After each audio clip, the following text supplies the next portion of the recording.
आता बघा हे जे स्वर आहेत वर लिहिलेल्या फळ्यावरचे स्वर याच्यामध्ये हे जे स्वर आहेत यांचा उच्चार सारखा दिसतो तुम्हाला, बरोबर आहे का? अ आ ई ई उ उ, बरोबर आहे ना? त्यांचा उच्चार सारखाच आहे, म्हणजे एकाच ठिकाणाहून उच्चार होतो. सारख्या उच्चाराच्या स्वरांना कोणते स्वर म्हणतात? सजातीय स्वर म्हणतात ना. तर हे स्वर घेऊ आपण. समजा असं गृहीत धरा की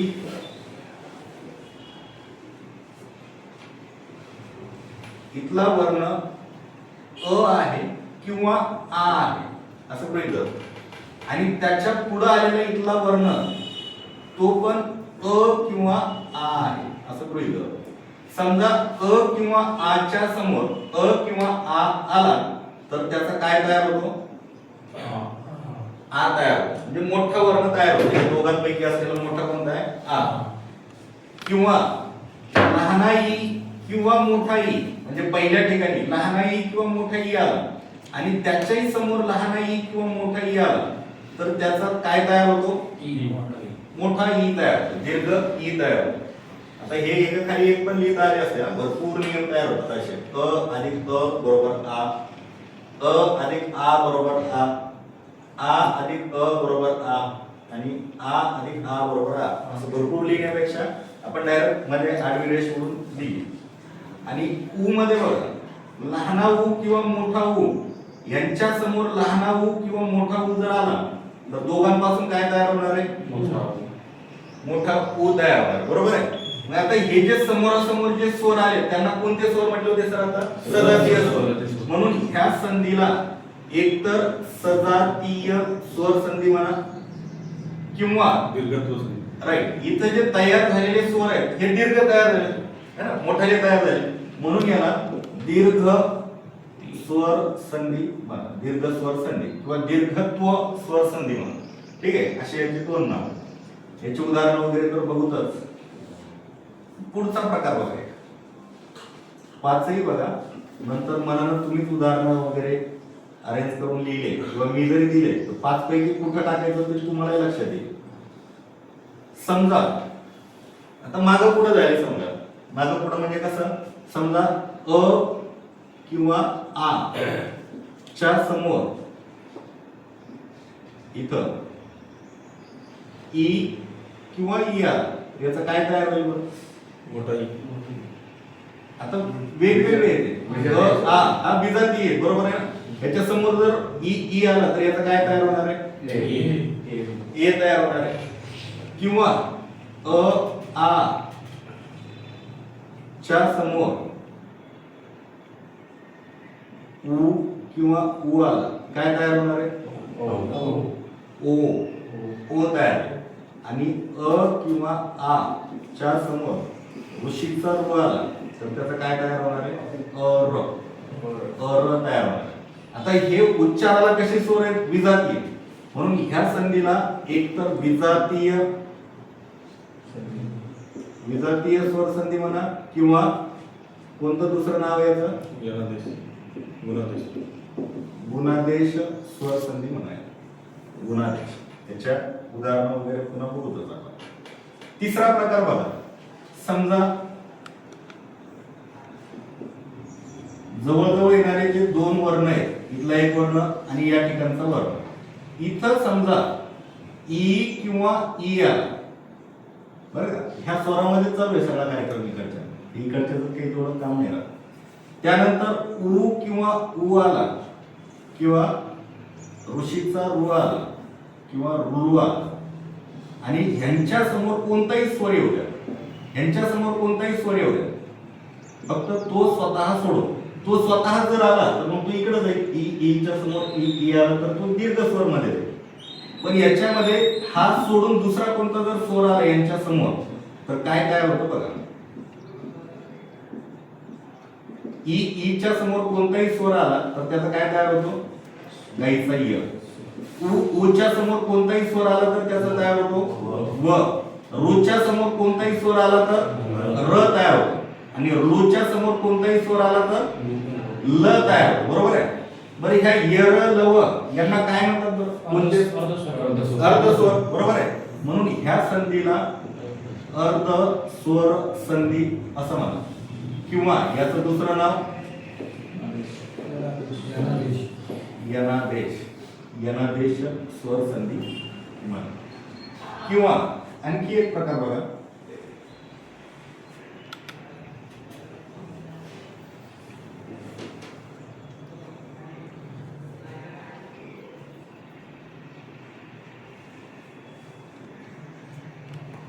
समजा इथं किंवा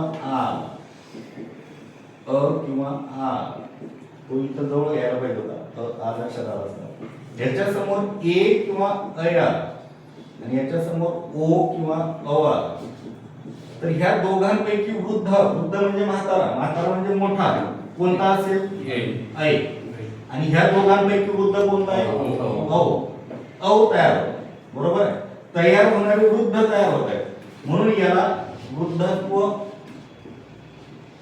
स्वर संधी असं म्हणतात. ठीक आहे. आणि एक पुढचा प्रकार बघा,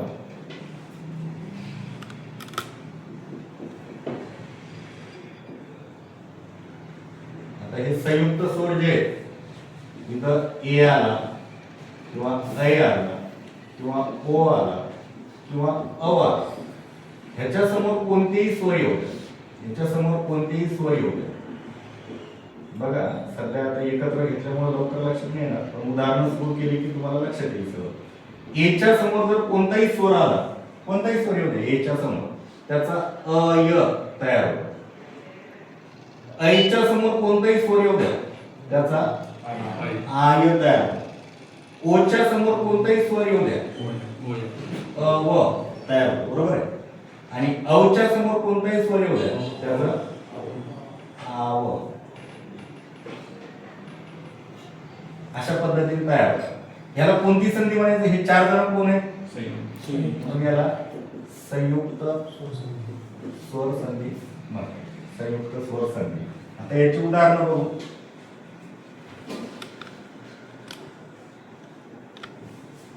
उदाहरण मी इथं एक घेतो, कुठलंही एक उदाहरण घेतो, पण तुम्ही मला सांगा की घेतलेलं उदाहरण नेमकं ह्या पाच पैकी तुम्ही कुठे टाकता?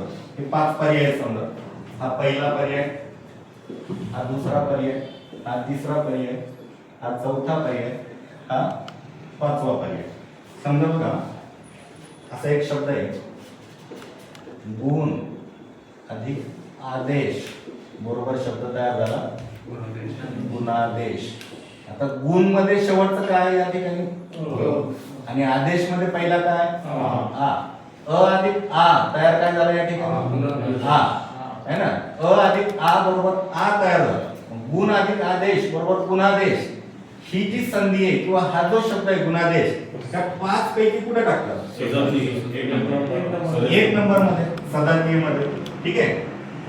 म्हणजे तुम्हाला लक्षात आलं कुठले उदाहरण आलं तर पाच पैकी कसं टाकायचं. आपण प्रत्येकाचं एक एक उदाहरण घेऊया, नंतर पुन्हा उदाहरण घेऊ, नंतर मग परत आणखी ठरवा.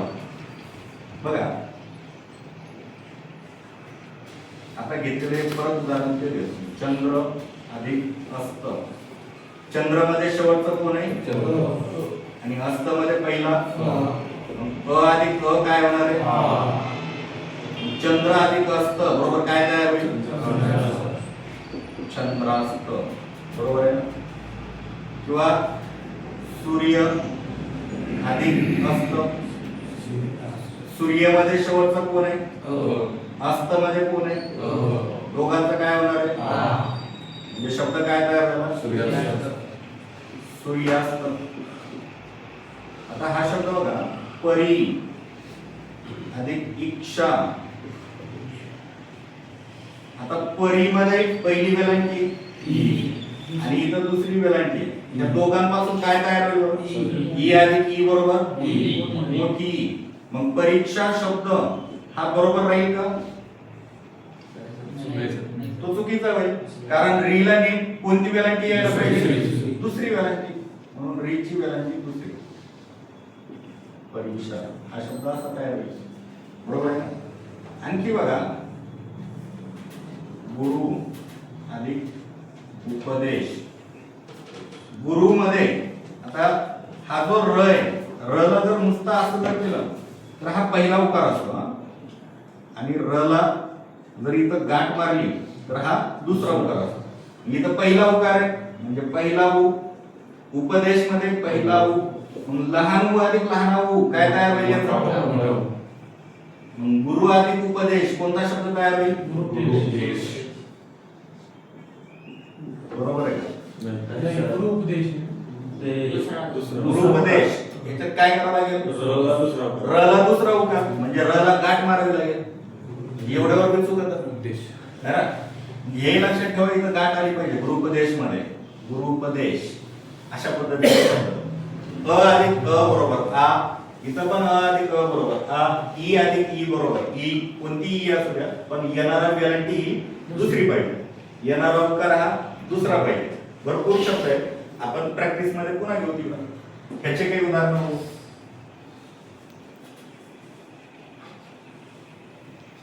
सांगा उदाहरण एखादं.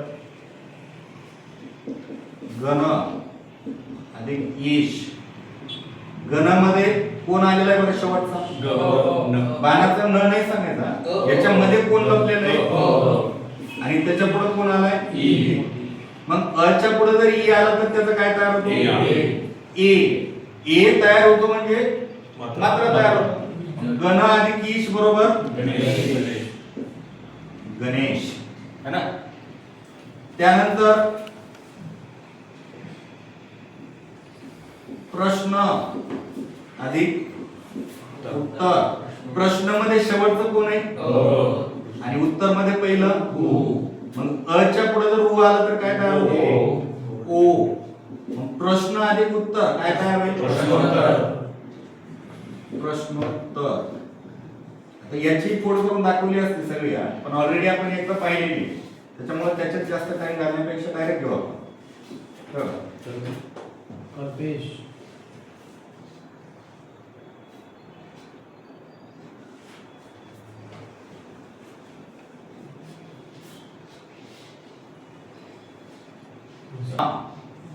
अधिक ऋषी. महामध्ये शेवटचा कोण आहे? आणि ऋषी मध्ये पहिला कोण आहे? मग जर आच्या पुढे रु आला, आच्या पुढे रु आला त्याचं काय करायचं? र. त्या र चा पाय मोडलेला आहे. र चा पाय मोडला म्हणजे तो पुढच्याच्या डोक्यावर जाणार आहे है ना. हा र पुढच्याच्या डोक्यावर जाऊन बसतो. शब्द काय तयार होईल? आ तर निघून गेला इकडं, यातला आज वे तो इथं निघून आलाय. त्या आजचा मिळूनच अर्थ तयार झालाय. बरोबर आहे ना. त्याच्यामुळे महर्षी नाही होणार, महर्षी होईल. आणखी बघा राज अधिक ऋषी. राज मध्ये कोण आहे शेवटचा? ऋषी मध्ये रू. दोघांचा मिळून काय तयार होणार आहे? अ. शब्द तयार होईल राजर्षी है ना. राजर्षी. इथं जर पहिली व्हॅरायटी असेल तर इकडे पहिलीच व्हॅरायटी असेल, इथं दुसरी व्हॅरायटी असेल तर इकडे दुसरी व्हॅरायटी असेल. त्याच्यात काही फरक नाही, जसं आहे तसं. फक्त इथला र मात्र पुढच्याच्या डोक्यावर जाणार एवढं लक्षात राहू. पाय मोडलेला र पुढच्याच्या डोक्यावर. इथं बघा सांगा इथलं एखादं उदाहरण. ईश्वर ईश्वर. ईश्वर कसं काय उदाहरण? ईश्वर तर नाही. हे बघा मी एक उदाहरण. प्रति अधिक एक. प्रति मध्ये शेवटचा कोण आहे बरं? छोटा ई. आता ह्या ईच्या समोर कोणताही स्वर पाहिजे आपल्याला. ई वाली फक्त दोनच संधी आहेत. एक तर इथं तरी सुरुवातीला ई आहे, पण त्याच्या समोर जर ईच आला असता तर दीर्घ ई तयार झाला असता, तो दीर्घ तो स्वर संधीमध्ये.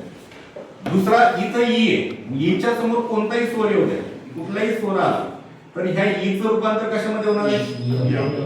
गाईच्या य मध्ये. ह्या ती मधला तुम्ही ई काढून घेतला तर पाय मोडलेला त बाकी राहिला इथं. बरोबर आहे ना. वाटलंच तर एक फोड करून दाखवतो मी तुम्हाला. ब अधिक र अधिक अ हा तयार झाला प्र. त अधिक पहिली ई हा शब्द तयार झाला प्रति. बरोबर आहे ना. प्रतीची फोड. आणि ये अधिक क अधिक अ हा एक शब्द तयार झाला. आता इथं शेवटचा कोण आहे?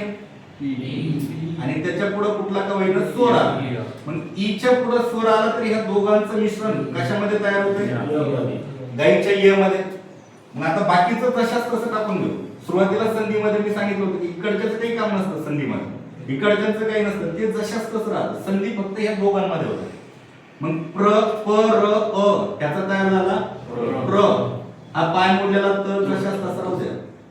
आणि क आधी क काय होणार आहे? क. ठीक आहे.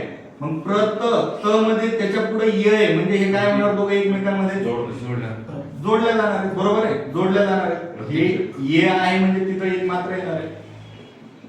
प्रत्येक हे दुसरा येत असतो त्यामध्ये. प्रत्येक प्रत्येक ठिकाणी येतो, ते बघून घ्या तुम्ही. प्रत्येक हा शब्द काय तयार होईल इथं? प्रत्येक. ई अधिक स्वर बरोबर य. दुसरं एखादं उदाहरण सांगा की व वाला. राईट. सु अधिक अल्प. सु मध्ये शेवटचा कोण आहे? आणि त्याच्या पुढे ऊच्या पुढे कोण आलेला आहे? कुठला का होईना स्वर आला. मग ऊच्या पुढे कोणताही स्वर आला तर त्याचा काय तयार होणार आहे? व. बरोबर आहे. मग सु मधला ऊ काढून टाकला त्याचा व तयार झाला, तो स ला जोडला जाईल. स्वल्प शब्द काय तयार होईल? स्वल्प. र वाला सांगा एखादा.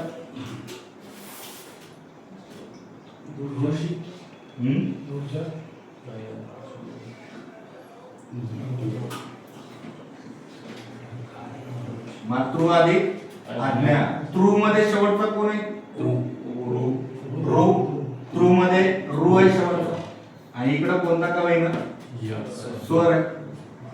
मग रूच्या पुढे स्वर आला तर ह्या रूचं रूपांतर कशामध्ये होणार आहे? र मध्ये. मग ह्या र मध्ये इकडचा आ मिळत असतो. मातृ अधिक आज्ञा बरोबर काय शब्द तयार होईल? मात्राज्ञा. मातृ अधिक आज्ञा मात्राज्ञा. हे तृ वेगळं आणि हे त्र वेगळं आहे. तृ मध्ये ऋषीचं रू मिळवलेलं आहे आणि इथं त्र म्हणजे त मध्ये र मिळवलेलं.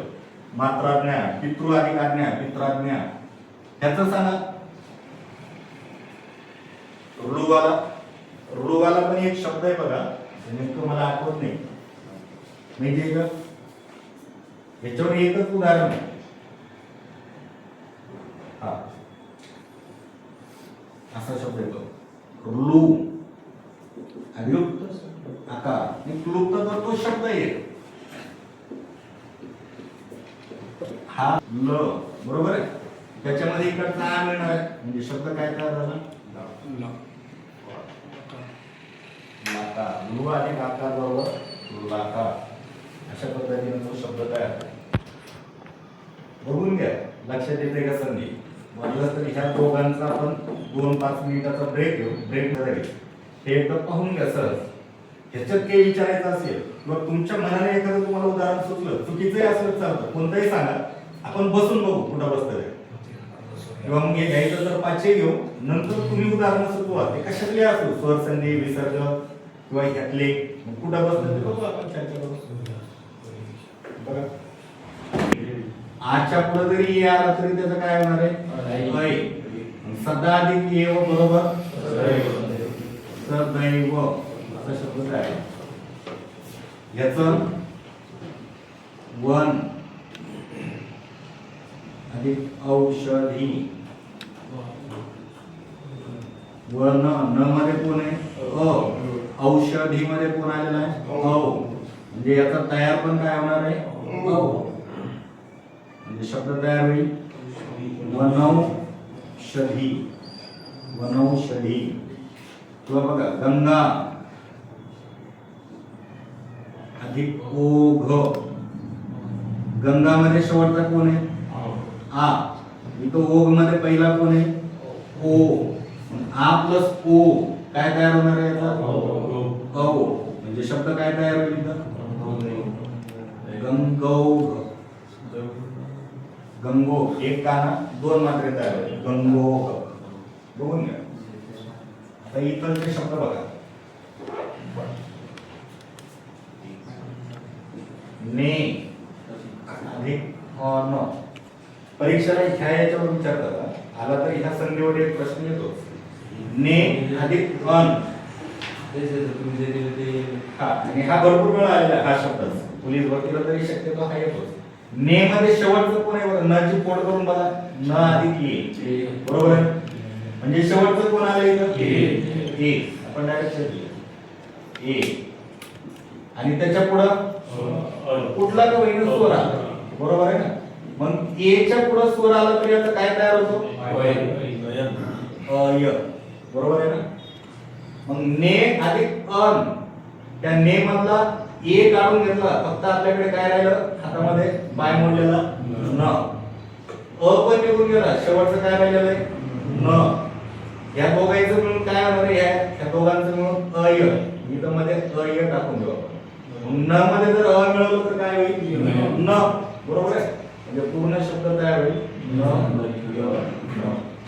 म्हणजे नयनची फोड कशी होती, नय अधिक अन, असं नाही होणार, ने अधिक अन. याची फोड कशी होती किंवा ह्याच्यापासून कोणता शब्द तयार होतो, असा प्रश्न येईल परीक्षेला. इथं बघा, गए अधिक अन, काय शब्द तयार होईल, आय तयार होईल. म्हणजे काय शब्द तयार होईल, काय, गए मध्ये कोण आहे, ऐ, त्याच्या पुढे कोण आहे, अ. ऐच्या पुढे जर स्वर आला, ऐच्या पुढे कोणताही स्वर आला, ऐच्या पुढे त्याचा काय तयार होणार आहे, आय. म्हणजे शब्द तयार होईल गायन, बरोबर आहे. किंवा इथं बघा, ओ अधिक अन, काय शब्द तयार होतो, पवन तयार होईल. म्हणजे पवन, ओ मध्ये कोण आहे शेवटचा, ओ. अन मध्ये म्हणजे कुठला का वेळी इथं स्वर आला, मग ओ च्या पुढे जर स्वर आला त्याचं काय तयार होणार आहे, अव.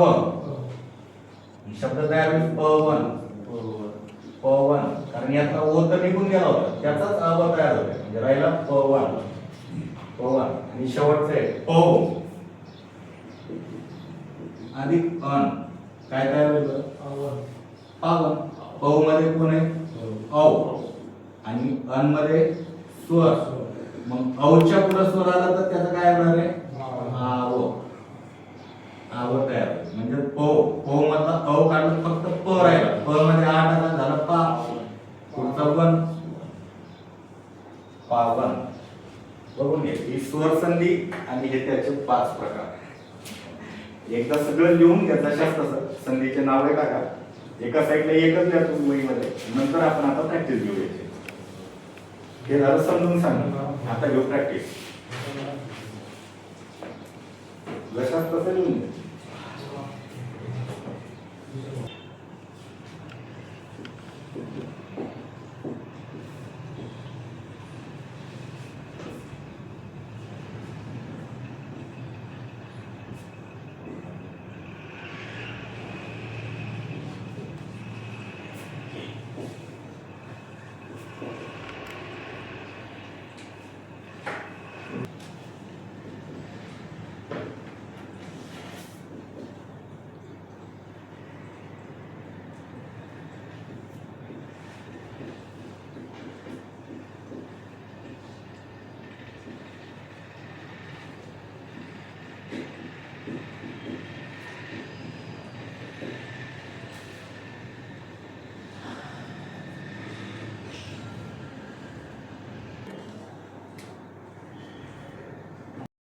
मनवाधिक अंतर, मनवंतर, जल अधिक ओप, जलोप, प्रजा अधिक ऐक्य, प्रजैक्य, नव अधिक एक, नव अधिक एक. याचं काय होत आहे, आता इथं शेवटचा कोण आहे, नाही, शेवटचा औ. औ म्हणजे कोणती संधी आहे बघा, औ, इथं औ आहे शेवट, त्याच्या पुढे कुठला का होईल स्वर आला, त्याचा काय तयार होईल, काय तयार होईल, आपण त्याचे कोड करू इथं.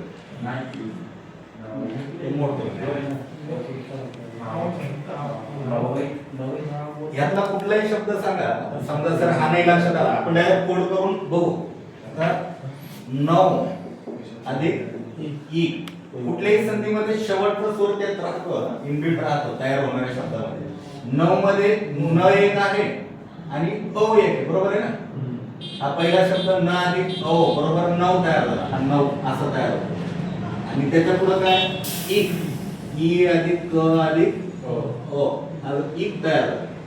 आपल्याला ह्या दोघांचं काम आहे, संधी ह्या दोघांची होणार आहे, बरोबर आहे ना. औच्या समोर जर ई आला, औच्या समोर कोणताही स्वर आला त्याचं काय तयार होणार आहे आव. या दोघांचं मिळून तयार झालं आव. आता हे न पाय मोडलेला आहे, तो तशाच तसा ठेवू मी. पाय मोडलेला तशाच तसा न ठेवला. क अधिक अ बरोबर क तशाच तसा ठेवला. मग ह्या न चा पाय मोडलेला आहे म्हणजे याच्यामध्ये कोण मिसळणार आहे हा. तो काय तयार झाला ना. आता हा जो ई आहे तो ई ह्या व मध्ये वेलांटीच्या रूपामध्ये राहत असतो जशाच तसा. या अगोदर म्हटलं दुसरा शब्द जशाच तसा राहत असतो. व ला वेलांटी देऊन टाका पहिली आणि एक शब्द तयार होईल नाविक. इथं पण त्याच पद्धतीनं गो अधिक ईश्वर काय तयार होईल गवीश्वर. बरोबर आहे ना. गवीश्वर गो अधिक ईश्वर. बघा इथं घेऊ गवीश्वर. गो अधिक ईश्वर. गो मध्ये शेवटचा कोण आहे ओ. त्याच्या पुढे कुठला का होईना स्वर आहे म्हणजे याचा काय तयार होणार. ओ च्या पुढे स्वर आल्यावर अ व. बरोबर आहे ना अ व. आता याची कोड करतो मी ग अधिक ओ ईश्वर ई अधिक हे बाकीचं जशाच असतो याचं ठीक आहे. हा गो आणि हा ईश्वर. ह्या दोघांचा मिळून अ व तयार होणार आहे. याचं काय तयार होणार आहे अ व. हा ग मी जशाच तसा ठेवतो पाय बोललो. इकडचा स्वर जशाच तसा ठेवतो. फक्त ही वेलांटी मात्र इथं जशाच तशी राहणार. आता ही कोणती वेलांटी आहे दुसरी. म्हणजे याला उकार वेलांटी कोणती येणार आहे या ठिकाणी दुसरी. ग मध्ये अ मिळवलं तर काय तयार झाला हा बी आणि पुढचा हा शब्द गवीश्वर असा तयार झाला गवीश्वर. आता हे सर पुस्तकात ते शच्या बाजूला पुढं म्हणजे श आहे ना हा त्याच्या बाजू वेलांटी म्हणजे कुठं गवश्वी म्हणताय का नाही. हा शब्द असंच तयार होणार कारण ईश्वर मध्ये ई हा दुसराच असतो, बरोबर आहे. पण तो ई जर ह्या व मध्ये मिळवला तर त्याची वेलांटी दुसरीच राहणार गवीश्वर. पुस्तकात पण बघा तोच असणार आहे शब्द जर असेल. आता ह्याच्या संधीचे नाव शोधू आपण. शब्द तर माहिती आहे सगळ्यांना. आता इथं उ आहे इथं उ आहे. दोन्ही ठिकाणी उ उ असेल उ उ. कोणती संधी असेल सजाती म्हणजे एक नंबरचा पर्याय. इथं शे म्हणजे ए आणि त्याच्या पुढे कोणता का होईना स्वर. मग ए च्या पुढे स्वर आला म्हणजे कोणती संधी असेल संयुक्त म्हणजे आहे 5 नंबरची संधी. ही 1 नंबरची संधी. कवी ई अधिक ई. पहिला पण ई आला दुसरा पण ई आला सजातीय म्हणजे पर्याय नंबर 1 वाला. पितृ तृ मध्ये रू आला आणि त्याच्या पुढे कोणता का होईना स्वर आला. मग रूच्या पुढे कोणता का होईना स्वर आला कोणती संधी होईल 2 नंबर. वृद्ध इथं अ आहे त्याच्या पुढे आ आला. अ अधिक आ कोणती संधी होईल 1 नंबर. 1 नंबर.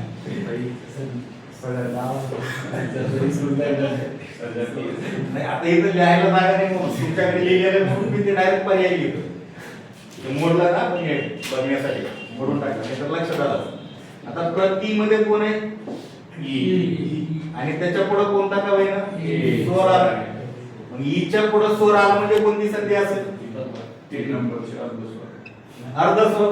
बरोबर आहे ना.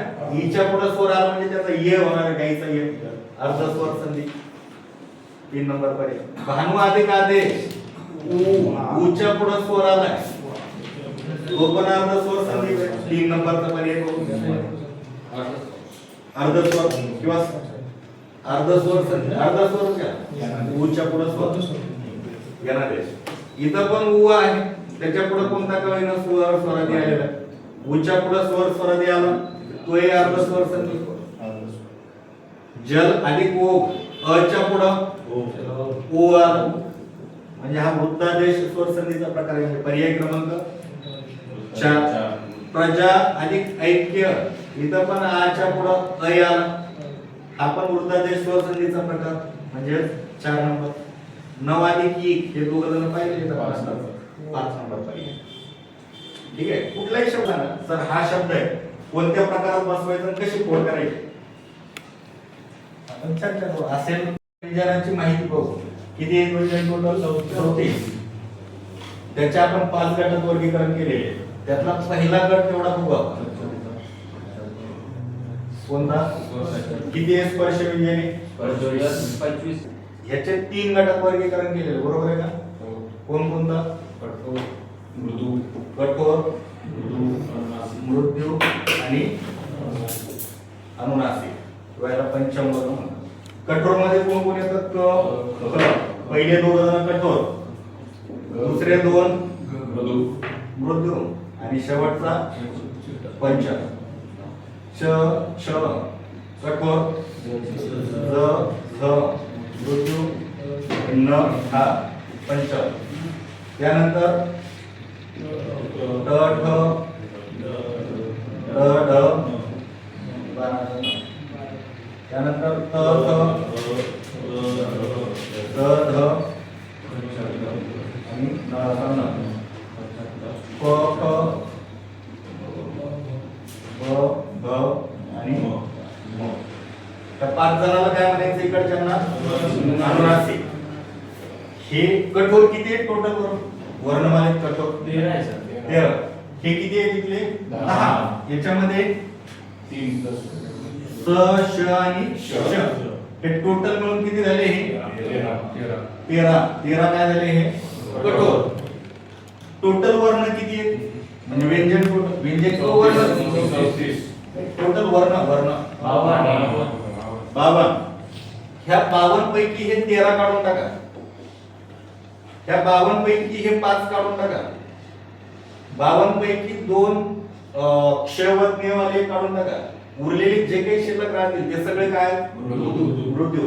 हे उरलेले सगळे मृत्यू आहेत. एवढं एक लक्षात ठेवा. हा 21 मृत्यूवर नाही. हे 13 आहे, हे 5 आहे. ठीक आहे. हे सगळे वजाबाकी वगैरे केली तर 21 येते. तर अशा प्रकारे हे फक्त एवढं एक लक्षात ठेवा. याला कठोर म्हणा, याला मृत्यू म्हणा आणि याला अनुनासिक म्हणा. बाकी काही नाही. बाकी वर्णमाला नाही शिकली तरी चालेल. स्पर्श व्यंजन त्याचे 3 गटात वर्गीकरण केले. 5वे जे नाकातून उच्चार निघतो ते अनुनासिक. पहिले जोडीचे ती कठोर आणि मधले सगळे उरलेले बाकी सगळे कशा टाकून द्या? मृत्यू मध्ये. अनुनासिक आणि अनुस्वार मध्ये काय आहे? अनुनासिक आणि अनुस्वार बघा.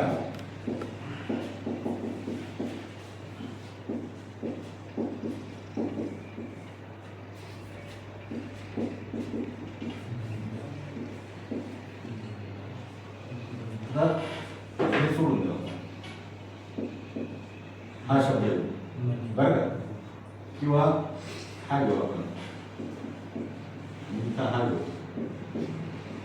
तर तुम्ही वाचतानाच बघा दंत इथं घंटा ह्याचाही उच्चार नाकातून होतो बरोबर आहे. ह्याचाही उच्चार नाकातून आहे, ह्याचाही उच्चार नाकातून होतो बरोबर आहे. हे नाकातून उच्चार होणारे आणि ह्या टिंबाचाही नाकातून उच्चार आहे. पण नाकातून उच्चार होणारे ह्यांचा खणखणीत उच्चार होतो नाकामध्ये.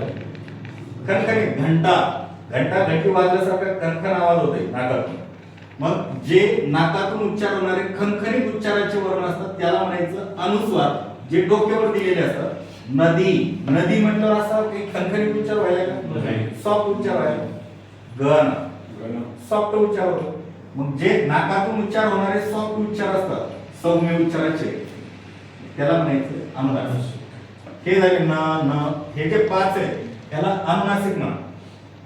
आणि हे जर डोक्यावर देऊन वापरले तर याला अनुस्वार. अनुस्वार हे खणखणीत उच्चाराचे असतात, अनुनासिक हे सॉफ्ट उच्चाराचे असतात. हा नदी म्हटल्यावर एवढा नाकावर जोर येत नाही, पण दंत नाकावर जोर येतो बघून पहा. घंटा नाकावर म्हणजे जोर आल्यासारखं होतं, म्हणजे यांचा खणखणीत उच्चार असतो. आणि याचा नदी गण है ना. आता हे पतंग पतंग म्हणून पहा, याचा खणखणीत उच्चार आहे बरोबर आहे. पण इकडे समजा एखादा दुसरा एखादा कुठला तरी घेतला आपण मगर. आता मगर घेतला शब्द म हा अनुनासिक आहे पण याचा खणखणीत उच्चार होत नाही. सॉफ्ट मगर मगर. हा पतंग हा खणखणीत उच्चार. खणखणीत उच्चाराचा जो अनुनासिक असतो त्याला अनुस्वार म्हणायचं, म्हणजे सॉफ्ट असतो ते अनुनासिक. आता ह्याचं रूपांतर याच्यात करता येतं, याचं रूपांतर याच्यात करता येतं. हे वर्णमाला धड्यामध्ये आपण शिकलेलं होतं. 5 नियम आहे त्याचे. ज्या गटातला असेल त्याच गटातला अनुनासिक त्याला जोडत असतात है ना. त्यानंतर स श र क्ष व ज्ञ असेल तर त्याला अनुनासिकाच्या ऐवजी व जोडायचं असतं. संज्ञा व जोडतात, संरक्षण व जोडतात. ते आपण एकदा पाहिलेलं होतं. तर तिकडे जाण्याऐवजी आपण संधीला बघू शकता, व्यंजन संधी. हे लक्षात आलं का अनुनासिक आणि अनुस्वार? खणखणीत उच्चार अनुनासिक. बाकीच्या मंडळींना कठोर, मृदू आणि अनुनासिक हे 3 लक्षात आले का? मग आपण व्यंजन संधीकडे जाऊ.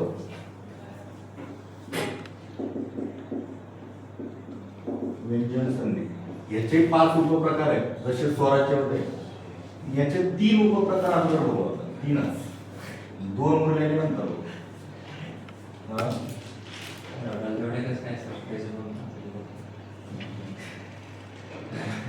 कसं काय म्हणजे आता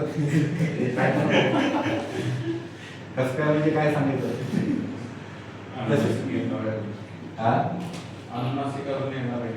हा आणखी ते राहिलेलं तर बाकी निसर्ग स्वर संधी. म्हणजे याला नियम म्हणतात, उपप्रकार म्हणण्याऐवजी नियम. आता त ची व्यंजन संधी त्याच्यातले 5-6 उपप्रकार आहेत. परत म ची व्यंजन संधी त्यातही 2 उपप्रकार आहेत. म्हणजे उपप्रकारात परत उपप्रकार आहेत बघू. त्याच्यामुळे शेवटी धाडा ठेवलाय गोंधळच बनल. हा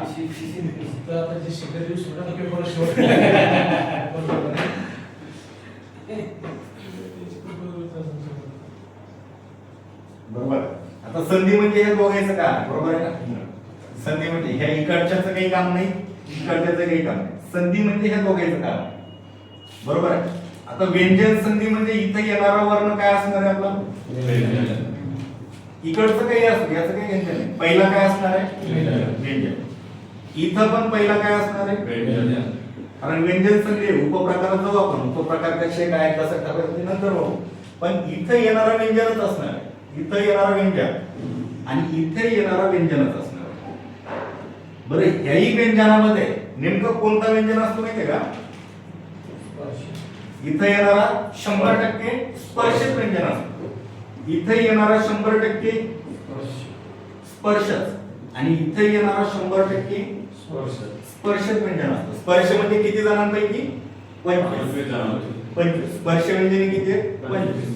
त्या 25 जणांपैकीच असणार आहे. इथं जे येणार आहे का तो 25 जणांपैकीच असणार आहे. हे आता लिहिले हे सोडून, खालचे 3 सोडून, क क ग ग न, हे 5, हे 5, हे 5, हे 5, हे 5, 5 25. त्या 25 पैकी एक वर्ण इथे येईल, एक व्यंजन इथे येईल, किंवा इथे येईल, किंवा इथे येईल, किंवा पाय मोडलेला येणार आहे. स्पर्श सोडून द्या, वाटलं तर पाय मोडलेला येणार आहे असं गृहीत धरा. आता उपप्रकार पाहायचे कशावरून ठरवायचे? इथं तर स्पर्श व्यंजन 3 ठिकाणी आलं. उपप्रकार ठरवायचा कसा? बघा, या स्पर्श व्यंजनाच्या समोर जर कठोर व्यंजन आलं, कठोर कठोर म्हणजे किती जणांपैकी? 13 पैकी. जर 13 पैकी व्यंजन जर आलं या ठिकाणी तर काय होणार माहितीये का? ह्याचा लोप होणार, पहिल्याचा लोप होणार आणि त्याच्या जागी त्याच्याच गटातला म्हणजे कसा? समजा याचा लोप झाला तर हे या, याचा लोप झाला तर हे या, याचा लोप झाला तर हे येणार. म्हणजे त्याच्याच गटातला पहिला व्यंजन येणार. कितवं व्यंजन येणार? पहिलं व्यंजन येणार त्याच्याच गटातलं. म्हणजे ज्याला कट केलंय आपण त्याच्या गटातलं पहिलं व्यंजन आणायचं, त्याला म्हणायचं प्रथम रूप व्यंजन संधी. त्याला काय म्हणायचं? प्रथम रूप व्यंजन संधी. जर स्पर्श व्यंजनाच्या समोर मृत्यू व्यंजन आलं, मृत्यू म्हणजे किती जणांपैकी? 21. 21. म्हणजे ह्या मधल्या पैकी आणि उरलेल्या आणखी काही त्यात स्वर पण येत असेल, ह्याच्यापैकी जर कोणी आला म्हणजे स्पर्श व्यंजनाच्या समोर जर मृत्यू व्यंजन आला तर ह्या स्पर्शाला डिलीट करायचं, म्हणजे ऑटोमॅटिक डिलीट होतं आणि त्याच्या जागी त्याच्याच गटातलं कितवं व्यंजन येतं? तिसरे व्यंजन येते, त्याला म्हणायचं आहे आपल्याला तृतीय रूप व्यंजन संधी. त्याला म्हणायचं आहे तृतीय रूप व्यंजन संधी. आणि ह्या स्पर्श व्यंजनाच्या समोर जर एखादं अनुनासिक आलं, अनुनासिक म्हणजे किती जणांपैकी? 5 जणांपैकी जर कोणी आलं तर ह्या पहिल्याचा लोप करायचा आणि ज्याचा लोप करायला ना त्याच्याच गटातलं 5वं वर्ण येणार आहे. 5वं म्हणजे अनुनासिक येणार. 5वं म्हणजे काय येणार आहे? अनुनासिक. म्हणून या संधीला म्हणायचं अनुनासिक व्यंजन संधी किंवा पंचम वर्ण